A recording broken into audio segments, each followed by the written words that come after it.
আসসালামু আলাইকুম ভিউয়ার্স, আশা করি আপনারা সকলেই অনেক ভালো আছেন। তো আজকের ভিডিওতে আমরা বোঝার চেষ্টা করব যে আপনাদের যে নতুন আবারও জমির আর কি দলিল রেজিস্ট্রেশন প্রক্রিয়াটা যেভাবে হলো বা এখন যে পদ্ধতিতে করতে হবে তাই আজকে দেখিয়ে দেবো। জাস্ট আপনি শুধু একটা কাজ করবেন, আমি সেটা আপনাদেরকে বলে দিচ্ছি। দলিল সেবা অ্যাপটা প্লে স্টোরে গিয়ে সার্চ দিয়ে আপনি নামাই নেবেন।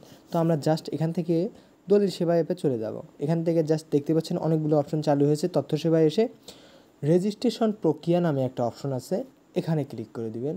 জাস্ট দেখেন, দলিল রেজিস্ট্রেশন প্রক্রিয়া রেজিস্ট্রেশন আইন 1908 এর ধারা 17 অনুযায়ী বিক্রয়, হস্তান্তর, দান বা জিয়ারত দেওয়ার উদ্দেশ্যে একটি সম্পত্তি নিবন্ধিত করা বাধ্যতামূলক। মানে আপনি যে সম্পত্তিটা বিক্রি করেন, কিনেন বা যাই করেন, আপনাকে এটা রেজিস্ট্রেশন করতে হবে। সরকার কর্তৃক যেটা রেজিস্ট্রেশন করতে হয়, আমরা বলি দলিল আর কি, দলিল করা। এইটা আর কি বাংলা ভাষায় বুঝি, যেটা সহজ ভাষায় এইটা বলে।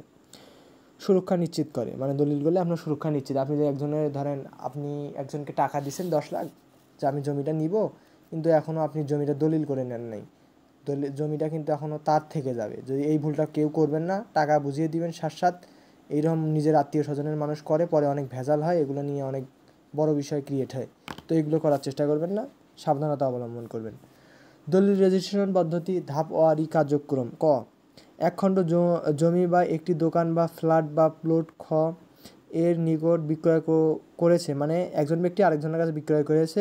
নিবন্ধন আইনের বিধান অনুযায়ী এই বিক্রয়ের দলিল নিবন্ধন করা বাধ্যতামূলক। এক্ষেত্রে বিক্রেতা আর হলো ক্রেতা। একজন বিক্রেতা, একজন ক্রেতা। বিশেষত তারা সাথেই দলিল প্রস্তুত করা হয়ে থাকে এবং সেটি সংশ্লিষ্ট সাব রেজিস্ট্রার অফিসে উপস্থাপনের মাধ্যমে নিবন্ধন করতে হয়। দলিল নিবন্ধনের ধাপ ও কার্যক্রম নিম্নে বর্ণিত হলো, মানে নিচে যেগুলো নিয়ম দেওয়া আছে। বিক্রয় ধাপ 1, বিক্রয় দলিল নিবন্ধনের প্রথম ধাপে একজন ক্রেতার দায়িত্ব হলো হস্তান্তরিত সম্পত্তি সত্ত্ব এবং গত 25 বছরের হস্তান্তরের মাধ্যমে যাচাই করা। একটি সম্পত্তি পূর্ববর্তী ধারাবাহিক মালিকানা ইতিহাস যাচাই করা, মানে আপনার আগে কে কিনেছিল, কার ছিল, কার দখলে ছিল, কে এইটা ভোগ করেছে, এইটা আপনি মাস্ট বি দেখবেন।